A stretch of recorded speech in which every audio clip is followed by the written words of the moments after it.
Welcome to American Education FM, everybody. I'm Dr. Sean Brooks. Ladies and gentlemen, I have a conversation here with Kim Carter. Kim was a registered nurse and still is a registered nurse, but she is now into holistic medicine and therapy, and her website is flipsidepsych.com, flipsidepsych.com. Kim was neck deep in everything as a nurse that has gone on here over the last 2+ years. Where I met Kim was interesting. The school board meeting where I spoke a year ago, Kim was in the room, and I'll never forget it because when I was done and I turned around, you can even see part of this on camera, but when I was done and I turned around, one dude high-fived me, and then Kim was, she was right there, and she stood up, and she was yelling and hooping and hollering and screaming at the top of her lungs, and I loved it. And she was applauding, and I think she high-fived me too. And then later on in that board meeting, she got up to the microphone and she started railing on all of the school board members about the mask wearing and how they're breaking the law, and it's a medical device and a number of other things. Of course, none of these school board members care because they're all dummies. But we ended up meeting one another through mutual acquaintances. And then that was it. That was essentially it. We ended up going after the school board with all of the things that you've heard me talk about over the last year, certainly during the wintertime. And Kim was the individual who went with me to the sheriff's department to basically inquire about the bioweapon shots, at which point, of course, we received no answer. But I've been wanting to have her on the show for quite some time. And I got to tell you, it's just heartbreaking. It's absolutely heartbreaking what she says here and the stories that she brings up. But this is an individual, ladies and gentlemen, who is a patriot, and that is putting it mildly. So, again, check out her website. She's 100% into holistic medicine and holistic care, flipsidepsych.com. And give this episode a listen, share it where you can, because, again, as she says, and as I say in this episode, we cannot let people forget what happened over the last 2.5 years. My name is Kimberly Carter. I am a registered nurse. I was trained as a registered nurse, but my true calling, I guess you could say, would be a life coach, metaphysical healer. My education was kind of varied and took me down many different paths that I didn't really understand at the time, but I think looking back now, I can kind of take care of a patient and see them from like 1,000-foot view. I was always the odd student, the one always constantly asking questions in class, and my peers hated me. I graduated nursing school in 2009, so it's been 12 years now. And one of the things that I did notice, when I was going through nursing school is our instructors were always talking about things that they really couldn't answer the questions on. And I realized in all of my nursing classes that our medical system was kind of backwards. It didn't make sense to me because we were literally waiting until patients were at death's door before we would start treating them or educating them about taking charge of their own health. And so I was the one always asking questions about those things. And again, the instructors couldn't answer those questions. And I don't know if it's because they didn't want to answer them or if they just truly didn't know. But shortly after I graduated nursing school, I went in and got my bachelor's in alternative medicine. And while I was studying that, all of the pieces of that part of the puzzle started to fall together for me.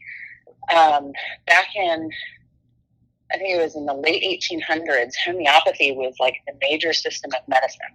And for your listeners that don't know, homeopathy is a system of medicine that is based on like cures like.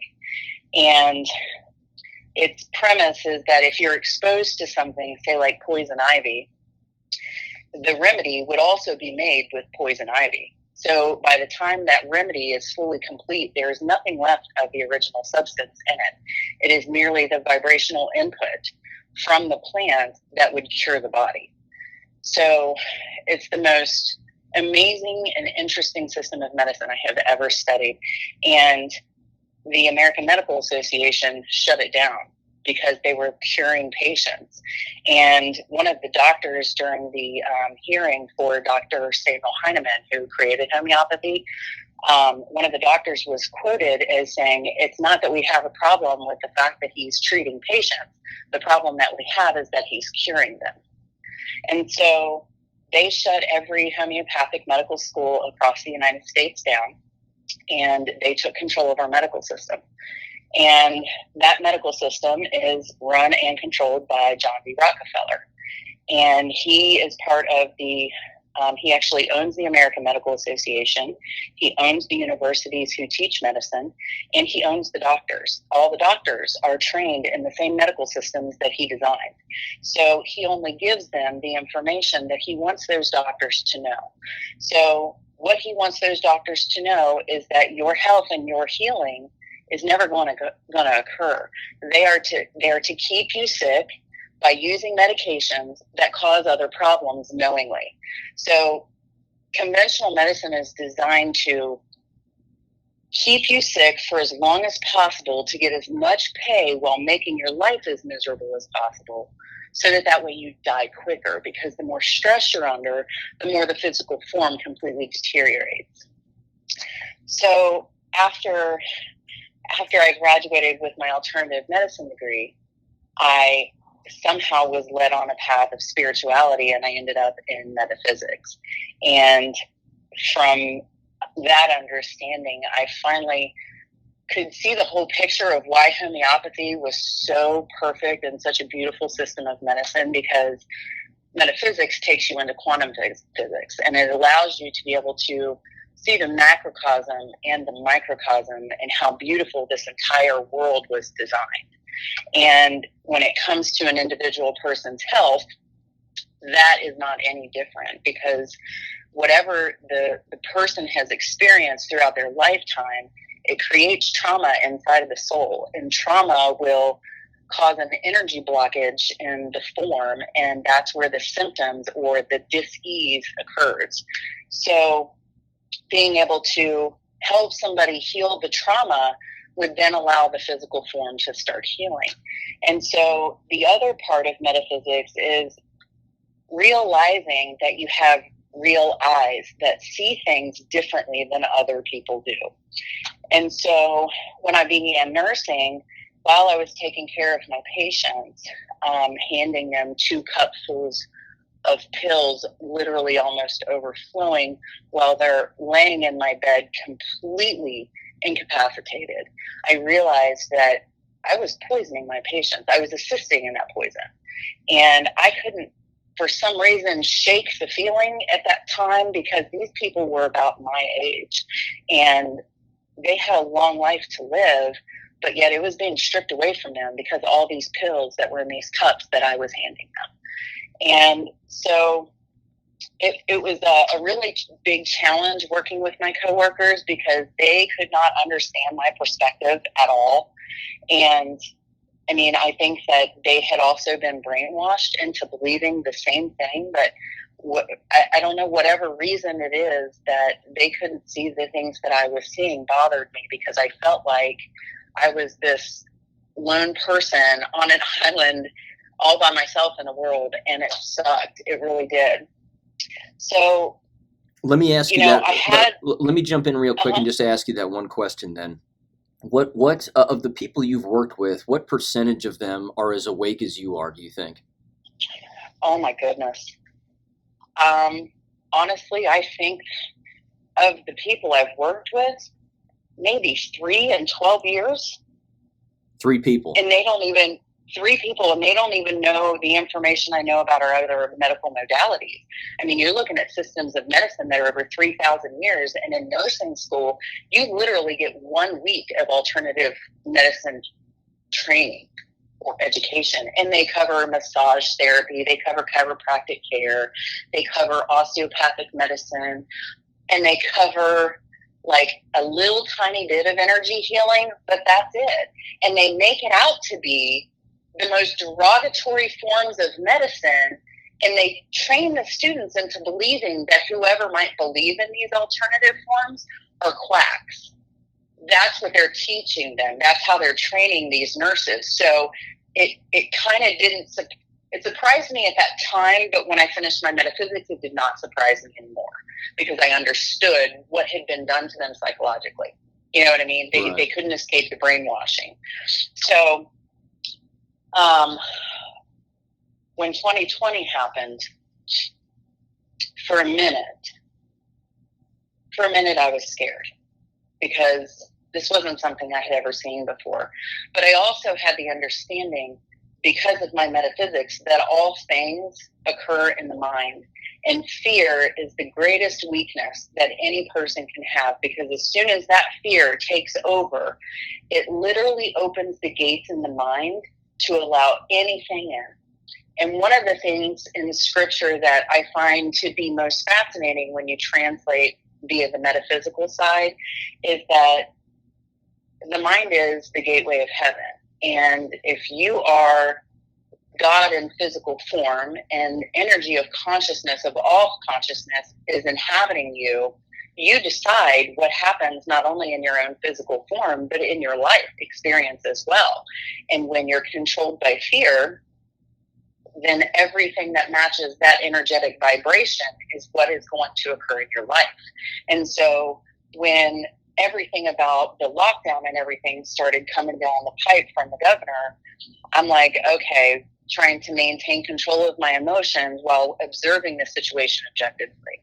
And the CDC came out with their mask policy. First, it was the N95. A couple hours later, we are short on N95 masks. We are now going to, it's okay if you use surgical masks.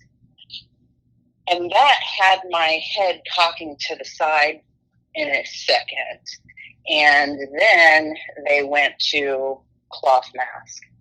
And I knew in that moment, in that instance, that this had nothing to do with a virus. This had nothing to do with the spread. This had to do with control. This was 100% purely about control. And the lockdown was about an attempt to literally strip us of every single one of our freedoms. I felt that, and I knew to the core of my being that's what was going to happen. And as I watched this all unfold in my facility, my residents were being stripped of their resident rights. They were no longer able to choose. They were force isolated, removed from the only thing left in their lives, their family. Where were you working? So they couldn't see them. Where were you working at the beginning of this? I was working at the Knolls of Oxford, and after this whole thing kind of shut down, I then took an agency position to work in the COVID clinic in Butler County. So while I'm working in the Knolls, sorry to interrupt. Just so people know, the Knolls of Oxford is a retirement community, right? Yes, it is. And it's the there's one other facility in Oxford, but both of which that are left are 5-star facilities. And, this place was probably the best place that I had worked in this area of Cincinnati. And so I was happy there. So I thought that, the care that the residents were receiving were top notch. I felt like, the staff that they had there was incredible. And I felt like the company really took care of their employees. They cared about them. They didn't treat them like they were just numbers. And I think that was the thing that kept me there. And so while I'm watching my residents get their rights stripped away and become literally what I saw as the largest scale elder abuse I've ever witnessed in my life,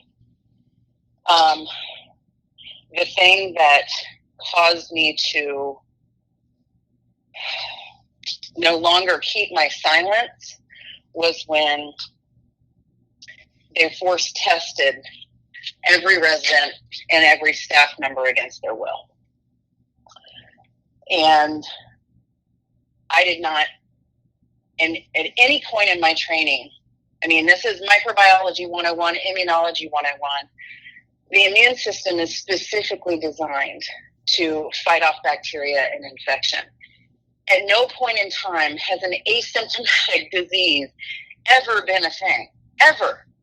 This is the first time in history an illness is said to be spreading by a person who has no symptoms, by a person who has nothing. Like, how do you reconcile that in your brain? Like, so the first time a disease that is there and it's so virulent, you have to be tested to know you even have it. Like, how does that make sense? You know, and so I started becoming very verbal with my director of nursing. And when he's passing out, you know, the safety goggles and a shield, a face shield to the staff, like, what is that going to help? Do you not think the breath isn't going to go right underneath the shield? Like, this is like a P section in a swimming pool. Like, no, this is stupid. There's zero logic in this. This makes no sense. And then when it came to the residents, I'm going, no, this is abuse. Now, Kim, we don't need to, you know, talk about that. You know, we're professionals and we have to follow orders. No.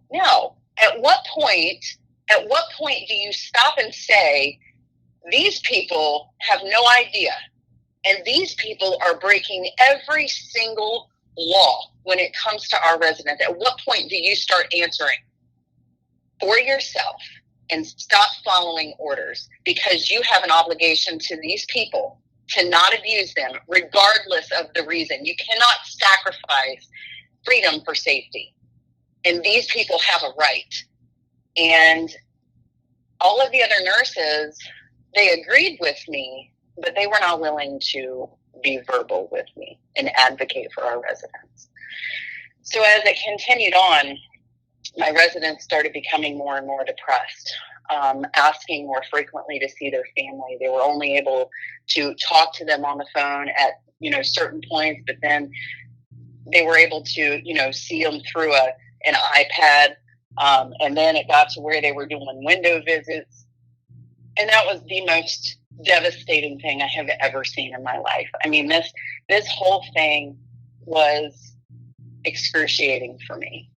And then they went to, because the residents were getting so upset about needing to see their family, and the administrative team at the Knolls, for some reason, decided that it would be a good idea to talk my residents into stopping their life-saving treatments, to go on hospice so that they could get around the whole rule and the mandate of the only time a family can visit is for a compassionate care visit. So they talked my patients into giving up their life-saving medical treatments, the very things that were keeping them alive, to go on hospice so that way they could then euthanize themselves, essentially. They murdered my patients. They murdered them. And they were okay with it. And I got more and more vocal. And it became one of those things where I was questioning infection control's knowledge. I was sending both my director of nursing and the infection control independent studies related to mask wearing, the independent studies related to every other disease where we had been following other countries' medical advice and science and the research and everything. But yet for some reason, this one we weren't. And for some reason, my director of nursing and the infection control nurse refused to even see it. It was like they refused to be told that what they were doing was wrong, because then that would challenge them to their very core. Because to believe that something so evil and so sinister had been allowed to make them do something so evil and so sinister, they did not want their minds to even contemplate that. Let me ask you just very quickly a couple of numbers questions. How many residents were at the Oxford Knolls? At the time, I believe there was 76 total in the building. I could be wrong. Could have been a little bit more, a little bit less, but we had, of course, the residents that were on the long-term care side or the rehab side. And then you had the residents in memory care. And then you had the residents over in assisted living. And, the memory care part of it, those patients, they had dementia. And the families that come in to see those patients, they're generally there every single day because it's the only thing that keeps those patients remembering that they're their family, even just a small, tiny bit.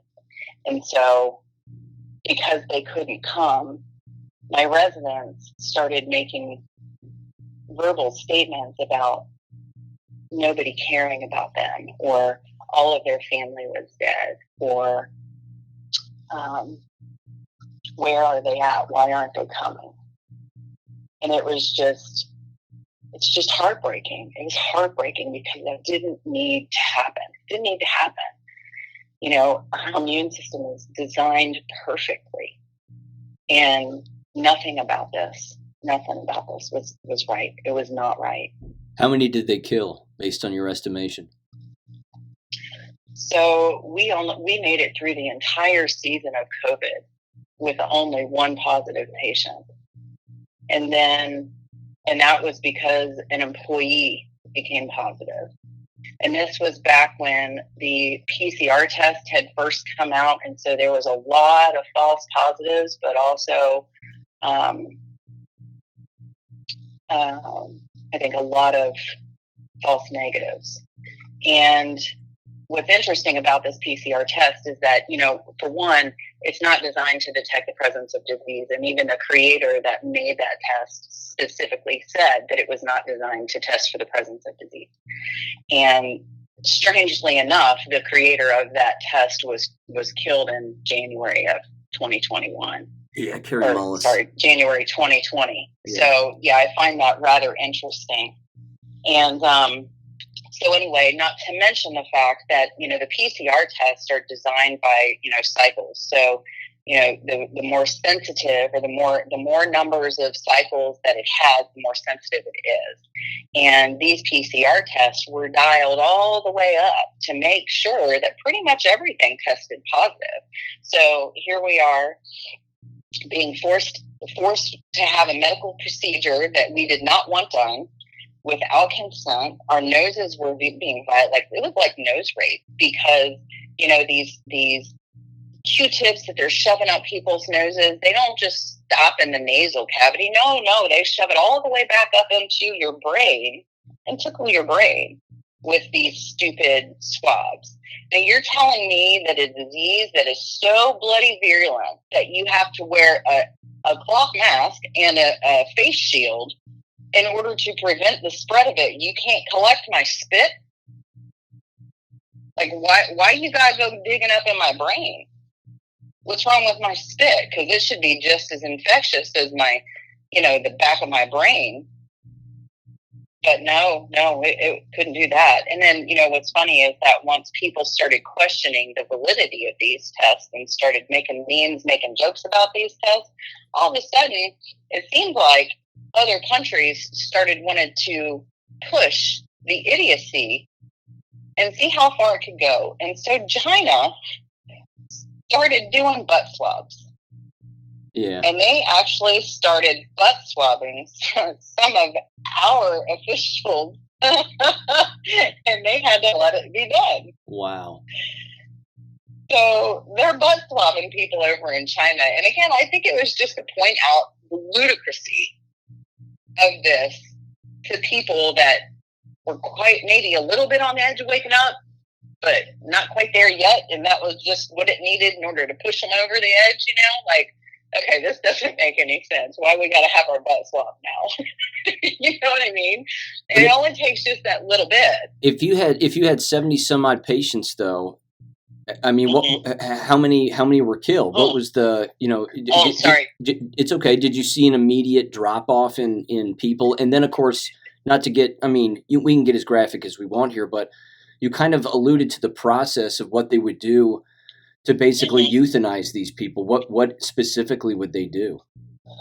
So it was around this time that I had taken my position over at the COVID clinic, was when this started happening. So social service would go into the resident room and they would talk to the resident about the options that they had. You want to see your family? These are the only options that you have. And the only option is compassionate care visit, but in order for that to happen, you have to be on hospice. And that means that you have to stop your dialysis, you have to stop your chemo treatments, you have to stop all of those things, because those things are what's keeping you alive. And so then the resident would be talked into calling the family member or the healthcare power of attorney, and then telling the healthcare power of attorney that they've decided that they're stopping their treatment and that they are now going to be a DNR and they are going on hospice. And so, because of course the family was devastated, they can't see them. They have no idea how quickly the patient can deteriorate, because all they've been hearing is COVID fear porn. They believe that, they have diminished in health, despite what the nursing staff was telling them about what was going on with the patient. Fear, again, is a very, very powerful emotion. So the power of attorneys were agreeing to let them stop their treatments and to go on hospice. So when that started happening prior to me leaving, I know that there were three of them that had been talked into it before I left. So we had lost 2 patients over on assisted living and the 3 patients on the hospice. Then when the vaccine came out, they vaccinated everybody in that building, and they were highly encouraging and then outright coercing and blackmailing the staff to get the vaccine. Within a week, all of a sudden that facility had to have a COVID unit. And I'm up infection controls, but have you documented which residents gave this vaccine and which ones have gotten sick?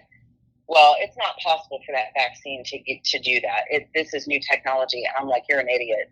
You're an idiot. That's exactly what this vaccine was designed to do. It's not even a vaccine. You don't vaccinate somebody with something that doesn't cause an immunological response at all. That is not a vaccine. And so we all of a sudden had to have a COVID unit, and we had, 1, 2, 3, 4.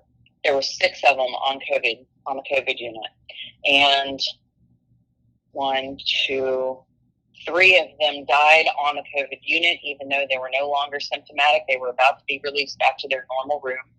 And then a week after we removed the other 3 and put them back in their room, they died of a stroke, a heart attack, and another stroke. So that was the last that I had heard. And again, that was maybe a 2-week time frame. So approximately before I left it. So approximately 12 people. Yes. Roughly 6 before the vaccines, and then roughly 6 afterwards. Correct. In just a 2-week period. Correct. Good God. Mm-hmm. And so there was one of the girls that I used to work with up there. She actually would make a spreadsheet. And she had been doing it all the years that she was working there. She would put the name of the resident down that died on this spreadsheet so that we could track who had died. Because, in medical field, we know that people die in 3s, especially in a situation, whether it's in the hospital or a nursing home. It always comes in 3s. And so she would document the first name, and then shortly thereafter, usually sometimes a day or 2, sometimes it would be a week, then we would have the second one. And then literally either the same day or a couple days after, the third one would go. And when she started the list on the COVID patients, I looked at her and I was like, how big do you think this is going to get? She said, I don't know. So I left and went to the COVID fair. That's what I call it, the COVID fair. The director of health, or the commissioner, she was the one that was in charge of putting together this entire thing. And they were, of course, getting grant and federal funding to hold this vaccine clinic. And so all of the major counties were holding these clinics. Hamilton County had one, Butler County had one. I think they had them out in Wilmington, but then, they had all of the little clinics popping up. Walgreens, CVS, Walmart.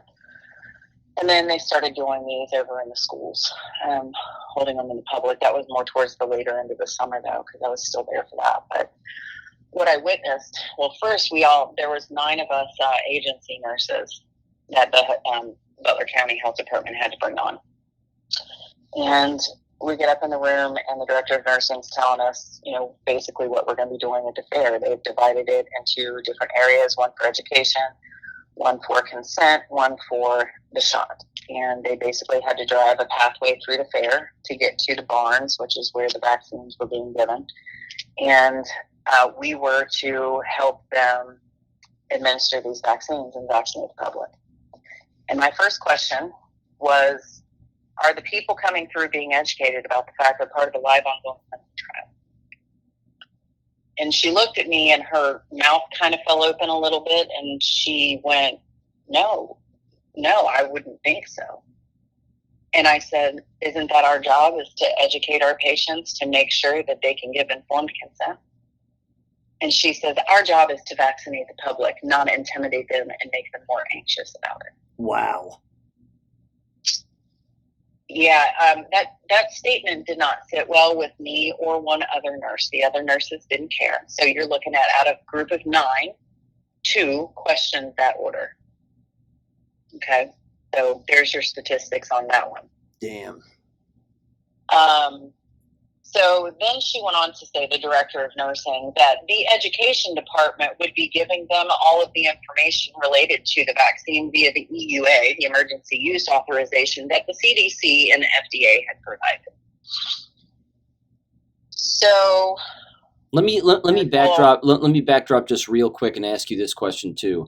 Back in the nursing home, back at the Knolls, were there any family members that would show up to see their family members who were residents there? Were any of their family members awake?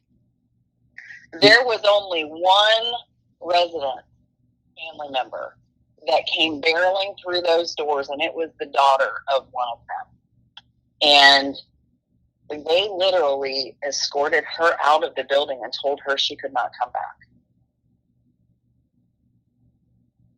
Only one? Only one out of 72 patients. 72, 76 roughly. I don't know. What happened to her family member? He was one of the ones that died. Damn. Yeah. Damn. So, mm-hmm. Well, all right.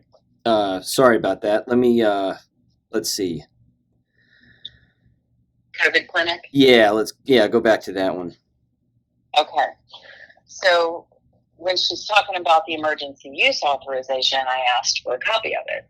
And so she passed a copy of the emergency use authorization and the information about the vaccine around to us. And I asked her again, I said, so, I mean, these are all generic side effects of the vaccine that are associated with every vaccine that you give, but there's none specific. How can these patients give informed consent if they're not being told the potential risk involved with this? And she says, well, that's all the information that we know. And I said, correct. That's what's concerning me, is that we don't know. So how do we give them information to prove that they have the knowledge to be able to make full informed consent? Our job is to educate them. So if we don't know, how can we educate them so that they know? And then other nurses, the other of the 9, not the other one, but the other nurses, they then started questioning me. If you have a problem giving this vaccine, why are you here anyway? Well, because I believe that people are adults, and I believe that they're capable of making their own, research actions so they can learn about things. And I believe that once they've researched and they feel safe, they can make their own informed decision. So I don't have a problem giving somebody something that they're fully informed of. But are you telling me that I have to do this with them not having full informed consent, and that I don't even know, so that I know what to tell them if they ask questions? And the director of nursing piped in and says, by the time they get to us, they will have all the information that they need. Okay. All right. I'll play along with this for a little bit. So then, we were putting together all the different little clinics and stuff, some of us would go to different businesses during business hours because the clinic wouldn't be open late enough for these people, or the people that worked night shifts couldn't get off work. So they started doing community outreach, trying to force as many people to get this vaccine as possible. They didn't have an excuse because we're going to come to you. And then these companies started mandating it. And then again, I'm screaming from the rooftops. A mandate is not a law.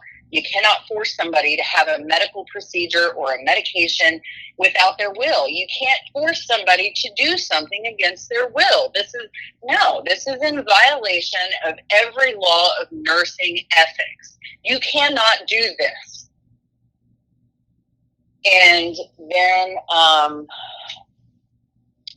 then people started getting fired from their jobs. And around that time was when, so the contract with the COVID clinic ended in June. And in July, August, some of those mandates started coming down. And I, being a metaphysical minister, I'm not going to let that happen. And so I made a TikTok. And that TikTok went viral. And I all of a sudden had a congregation from coast to coast because I was providing people with a religious exemption so that they could keep their job. And I was overwhelmed. I was not sleeping. I had hundreds of emails of people begging me to help them. They cannot lose their job. They've got these medical issues. They've got so many years and close to retirement. They're in the military and they want to stay in the military. Yeah. And so then I started researching what I needed to do for our servicemen and women in order to make that a thing. Because if they can stand on that wall and they can do what they do to protect me, then I'm going to do what I can do to protect them. And so then I started providing the religious exemption to the service members of family members that were contacting me. I made another TikTok, and then that TikTok account was deactivated. It got too much traction. And so I had to make another one, and the other account did not get as much notice. They shadow banned it immediately. So of the people I did get requests from, I provided every single one of them with a religious exemption. And I had 2 patients come through the COVID clinic. And one of them was literally hyperventilating in her car. And I asked her what was wrong. And she said that she's uncomfortable because she's afraid of shots. She's already gotten the first one. The first one made her pass out. And she feels like she's being forced to get this. Ethically, legally, after hearing that, I cannot give her that vaccine. I can't. And so I looked at her and I said to her, have you gone to your doctor and discussed this with your doctor? No.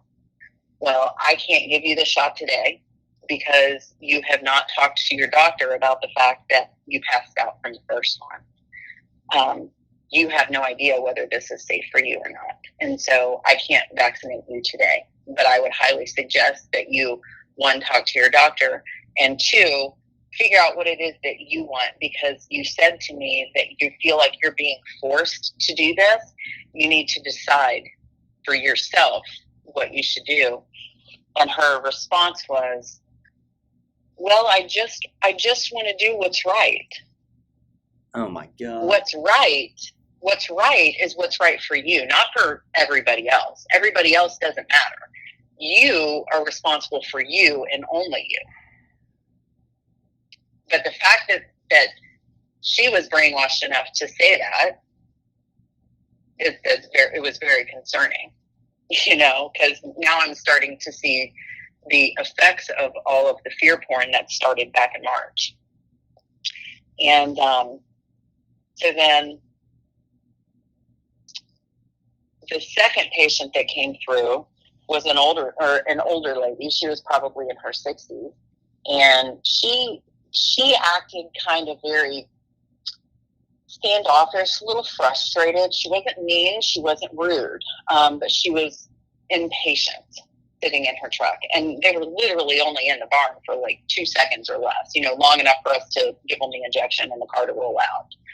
So her impatience was kind of interesting. And I just started small talk with her. And she made a comment that she didn't like this at all because she had to do this. And I said, you don't have to do anything. And she was just like, no, I do. My family is forcing this on me if I want to see my grandbabies. And I said, I have no response for that. I'm so sorry. And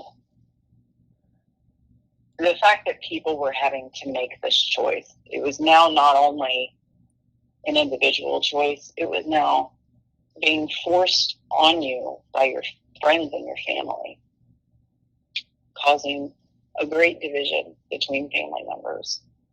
And it happened to me and my family as well. I have members of my family that refused to come to my grandpa's Festival of Life because there were other members of our family not vaccinated, including myself.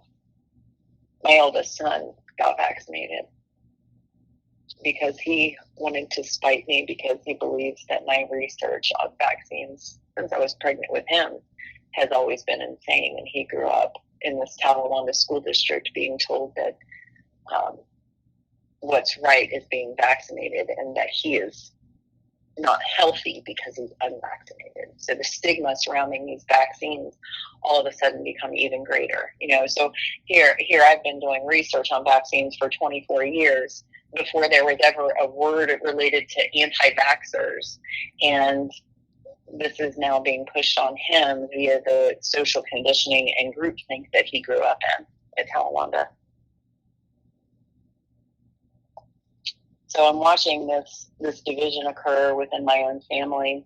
And then ultimately, from the macrocosmic perspective, it started happening everywhere in neighborhoods and cities, in the government.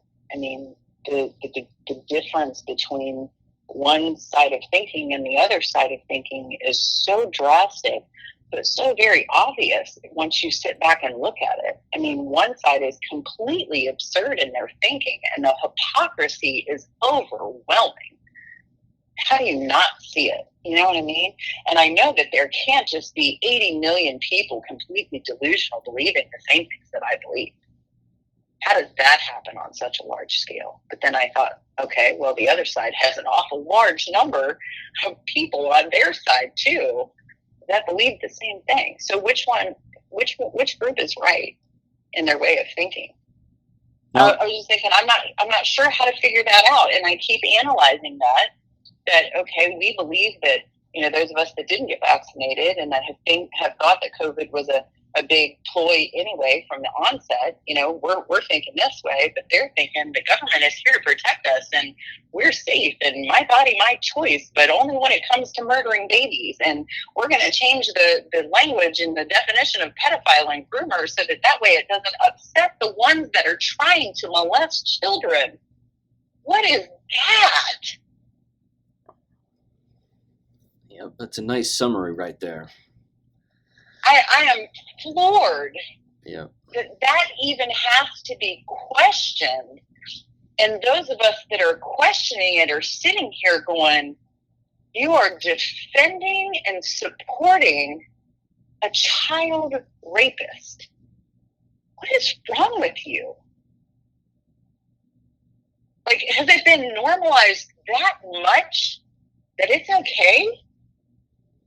Yeah. We have all known that this is going on behind the scenes for so long that we have become numb to hearing that when a child is molested or raped from a family member or a close friend, that we simply say, we always knew he was a weirdo. And we move on. We move on. And I'm trying to understand how it's possible that we got that numb, that protecting our children is now a crime. See, this is why I wanted to have you on, because the thing that drives me up the wall is that people are forgetting. They're forgetting everything that happened in 2020. They're already forgetting it. It's already Yes. being memory hold like nobody's business. And I just want Yes. people to consistently remember what happened. Because Yes. honest to What we God, went through was a nightmare. absolutely. 100%. And for people to just blow that off. And unfortunately, it's a lot of the jabbed that are just blowing it off. But a lot of them, of course, are starting to realize what they've done to themselves. And that kind of leads me to this question, if you don't mind. And it has to do with, some of the people, again, that either you previously worked with, but do you communicate with any of them, and have any of them either come to you and said, hey, you know what, you were right, this vaccine is not what we thought it was? I mean, is there any remorse or any learning taking place? No, not yet. My next door neighbor and I had a falling out. She's a cardiac nurse that works over at Mercy in the cardiology center. And she and I had a big falling out because I was trying to point out the large increased numbers of patients that were presenting with myocarditis, pericarditis, strokes, heart attacks, all of those things that have never been so very high in frequency before. And she said that, no, that's not what's happening. And I'm stupid and I don't know what I'm talking about. Okay, all right. I said, the information's out there. You probably should educate yourself because I can almost guarantee that you're going to start seeing an increase in numbers, Angela. And if you're educating people on the wrong thing, you're going to be held accountable for that. So your job as a nurse is to make sure that you continue your education and staying up to date so that way you can keep your patients safe. If you're telling these people that they need to get vaccinated, you're going to kill them. You will kill them. And she got very angry with me, and she left. And we've had a very strange neighborly relationship now for almost a year and a half. And I've had some of my other fellow nurses that, the ones that were agreeing with me that things were wrong and they had to get the vaccine in order to keep their job because they fell for the whole coercive crap, tell me that they had believed me and they had, supported that the whole time. They're not seeing any health effects yet, at least one of them. One of my other ones has started seeing some health effects, but again, she was on that same group of people that didn't really want it, but was forced to do it. So, but all in all, the nurses, you can find these all over TikTok, nurses that were advocating for the vaccine that are now vaccine injured and are now saying, you know what, the unvaccinated are now vindicated. They were trying to warn us. They were trying to protect us.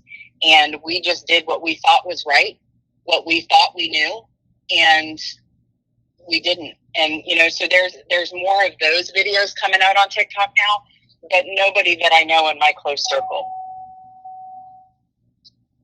And I'm almost kind of grateful for that because that means that, the batch that they got did not harm them immediately.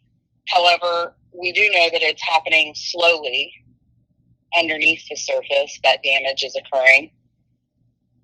It's just now a matter of time.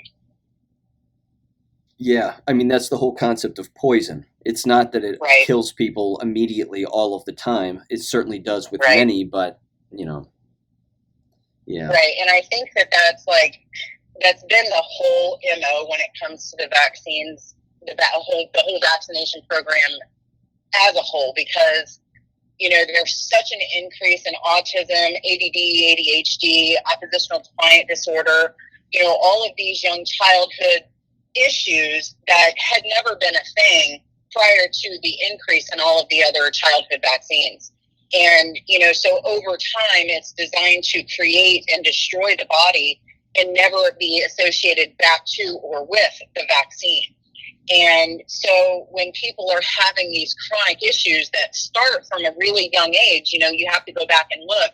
You more than likely completely destroyed your body with heavy metal poisoning. You have got neurological damage that that was used, or from the preservatives used in the vaccine, that crosses through the blood-brain barrier. You have neurotoxic poison basically destroying your body. So your autoimmune issues, your chronic pain issues, your inflammation issues, all of that is a result of that kind of poisoning. But because they will not correlate it back to the vaccine, they're missing the ability to treat the cause of it. And so then they're going to spend the rest of their lives simply treating and managing the symptoms, So it's unfortunate, but that's the nature of the beast. Are you aware of nursing shortages? Oh yeah, absolutely. I'm aware of nursing shortages. So I had decided that I was going to walk away from nursing because I literally went through a PTSD panic attack when I attempted to go and get a different job after the COVID clinic. And I had a panic attack in the parking lot because the memory of being forced to wear a mask and the memory of having to abuse my patients kept flooding through my mind, and I literally broke down and had a panic attack and hyperventilated. So I had to take a short period of time off, and while I was recuperating, I swore to myself that I was never going to take another nursing position. However, the wolf comes knocking at the door, and sometimes door dashing isn't enough. So I ended up going back to nursing in March of this year. I took another agency position at a long-term care facility out in Dayton, and they were so short-staffed. 95% of their staff was agency, and so it was interesting because from March until now, they've gone through a full administrative switch, and they're trying to make it to where the facility does not have any agency in it by September 1st. So they started hiring a bunch of people, started offering the agency staff that was, consistently coming in, the ability to take on a full position. And then it was found out by the agency nurses that they only wanted to offer a max wage of $35. And, that was their high end. But a nurse came in there that had 20 years of experience as an LPN, and they wanted to pay him $25 an hour. And he laughed in their face.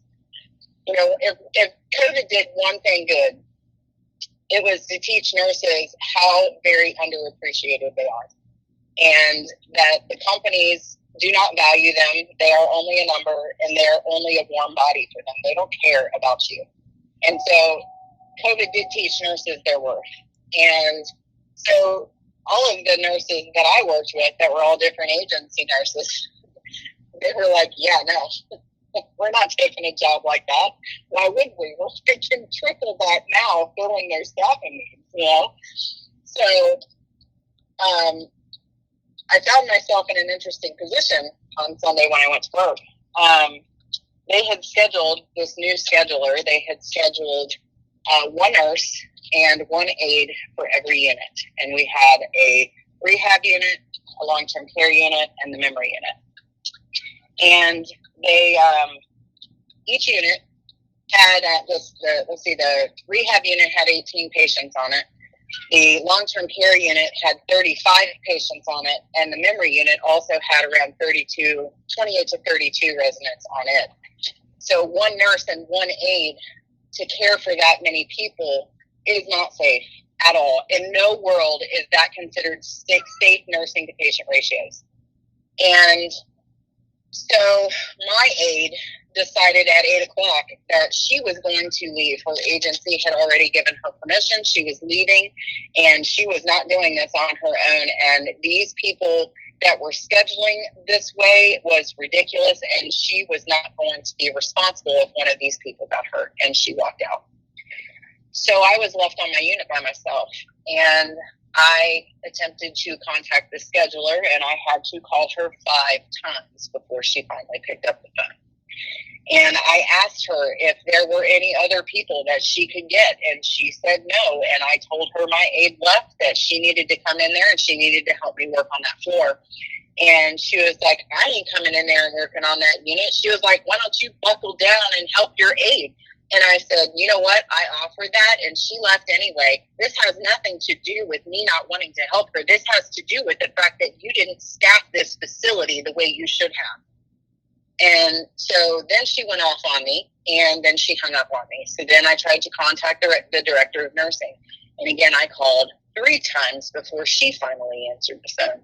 I asked her who was on call, and she said, I am. Why? And I said, because I'm going to need you to come in here and work with me because I have no aide. And she said, what? And I said, my aide just walked out. There was only 1 nurse and 1 aide on every unit, and I can't run this unit by myself. I cannot do it. It is not safe. I need you to come in and help me. Well, I can't come in there. I've got court tomorrow with something else going on from one of the other issues at that facility. That's not my problem. This is your job. You need to come in here and you need to help me, or I will be calling my agency and I will also be leaving. You are going to be do not return. Don't you dare threaten me. You need to do your job and you should take care of those people. No, ma'am. No. Your job is to come in here when this facility needs staff. Your job is to make sure that you are putting proper staffing in place. Your job is these people. You have 30 minutes before I'm done with this med pass to get here. I suggest you get here. So I hung up with her and I contacted the local police to find out if they would send an officer over so that if I did have to leave, my residents would not be left unattended. And she denied the request. She told me that an officer could not be there on the premises, that they're not babysitters. And I thanked her, told her that I had done my due diligence in requesting assistance from all physicians, and I appreciated her help. And so I hung up and I finished my med pass, and I had been getting ready my med pass for the 6 a.m. meds, and I had already pulled some narcotics and had been ready and waiting for when that time came. And I knew that if I was leaving, that I was not going to want to leave those narcotics in those cups. So I had the nurse over on the memory unit come over and waste those narcotics with me. And about 5 minutes after that was done, the director of nursing and the administrator walked in. Now, mind you, it had already been chaotic, and the administrator looked at me and she says, "You're not wearing a mask. Put one on." And I looked at her and I said, "No, I'm not putting a mask on.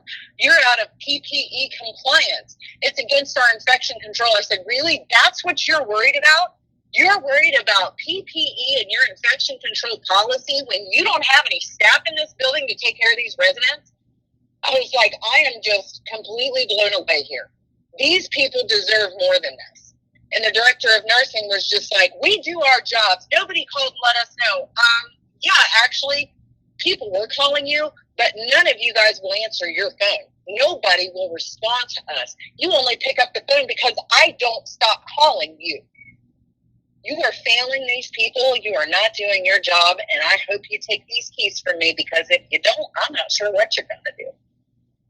And so then she was like, "Oh, I'm not taking the keys." And I'm like, "Okay." So I opened up the narcotic drawer and I took pictures of all the narcotic cards, and the administrator was like, "You can't do that.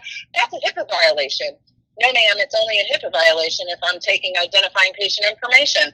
I'm not doing that. I'm taking the name of the narcotic and the number that's associated with each card, because I'm not going to have you accuse me of doing some kind of nastiness with these narcotics and trying to steal them. So whatever." She's like, "We're calling and we're going to report you for patient abandonment." I said, "Please do, because then I can provide them with all the evidence that I have against you for neglecting these residents." So I said, "I'll be taking the pictures of everything that's in this cart, and I'll be taking the pictures of everything in the other cart, and then I will leave." Well, then they decided to call the cops on me. I was like, "Cool, maybe they'll finally come out now," because I called them too. So then they just looked at me and they walked off the unit. I got done taking the pictures, and I had 3 or 4 residents that were sitting right there listening to the whole thing, and they started clapping. And I was like, "What are you guys clapping at?" And they were like, "Thank you, Kim, for advocating and standing up for us. Thank you. Somebody finally said it." And I was just like, "I'm sorry, guys." And they were like, "No, Kim, we do deserve better, and you're the only one that has ever said anything." And so I kind of brushed her on the shoulder and went to leave, and she just busted out bawling. So I got downstairs, and the director of nursing was standing at the front door talking on the phone to the cops, and I walked out the front door, and she's describing my uniform to the cop, and I walk over to my car, and I get in my car, and I drive off the property. Well, as I was driving out of the entrance, the cops were coming in, and so they saw my car, and they turned around, and they followed me out. So they ended up pulling me over, and the cop comes up to my window, and he asked what happened, and I told him, the whole situation. I said, you know what? I said, I can't wear two hats legally. I cannot do the functions of two nursing roles.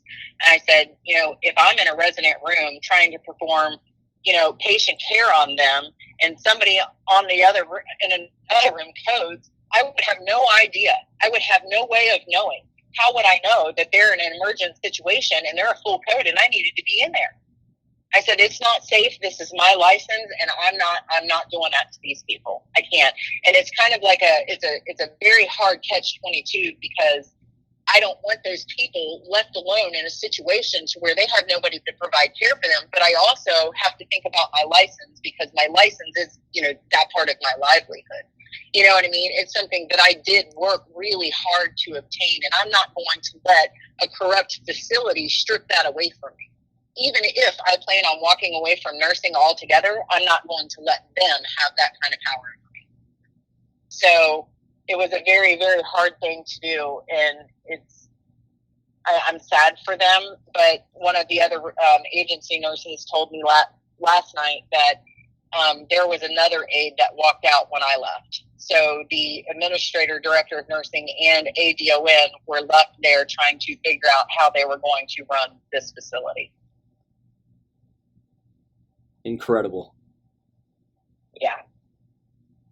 And that's just one place, so we know that this has happened. That's just one place.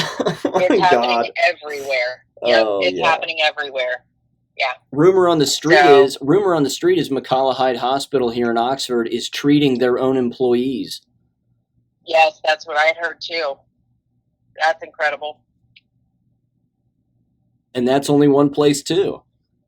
Correct.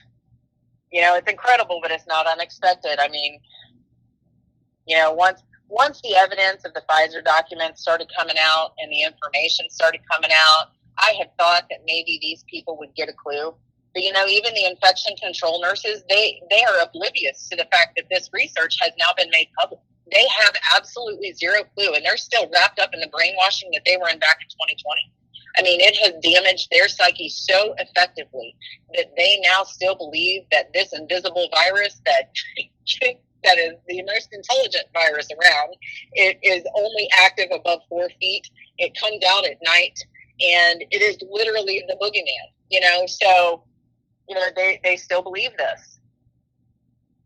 I mean, it just shows you the true power of what fear does to the mind. Do you have any words on monkeypox? So monkeypox is actually it is spread through gay sex, but it was also one of the listed side effects of the vaccine through the Pfizer vaccine, that it would cause these blister outbreaks or whatever. That ties into a whole nother topic that we may want to pick up on another day, Sean, because that topic is actually pretty big. And I don't know how many people are aware of this information. So I say let's do this next week, and we'll talk about monkeypox. Perfect. Well, thanks for being on. And we'll definitely pick this up in the future. All right, Sean. It's been good talking to you, and I'm glad that you had me on. Awesome. If you don't mind, I would like to, advertise to your listeners that I have opened up a mental health practice in Lawrenceburg, Indiana. My sister is a mental health nurse practitioner. She is just as awake as I am, is fully aware of everything that is going on. And so our office is designed specifically to treat integratively. So she will be doing the mental health assessments, providing medication management, and I will be dealing with the metaphysical side of things. So I'm going to help heal their spirit and treat those traumas so that way they can move forward with their life without the need to have a medication supporting them. What's the name of it? And name is Flipside Psychiatric Services. We are located off of Augusta Boulevard there in Lawrenceburg, Indiana, off of State Line Road. You got a website? So we're right on the, yeah, it's flipsidepsych.com. Awesome. Yeah. And I think there's going to be a massive need for what you're offering. Absolutely. The mental health of our kids has dramatically decreased. They have gone through something that we never expected anybody to ever go through, and their minds being as young and as fragile and in the stages of development that they're in, they have gone through something very, very traumatic, and they need to know how to deal with that. So yeah, the explosion of mental health services has already started happening. So, I think that my calling to help heal people is most effectively served in this manner. So I'm really excited to be able to start helping the members of the communities. Awesome. Well, definitely good luck with it. And yeah, I definitely want to hear more about it, and more about, Okay. If of course you're allowed to share, some of the patients stories that you end up hearing about, and the people that you're treating there. Mm-hmm. That would certainly be very, very interesting. Yeah. I could obviously get permission to share their story while, of course, changing their, Sure. personal information. But yeah, absolutely. Because I think that this is going to be a powerful new way of healing people and helping to people not only just cope, but to thrive. So yeah, I'm really excited to see what the coming months and years have in store for me. Thank you for listening to American Education FM. Make sure and check out AmericanEducationFM.com for more information. Take care and God bless.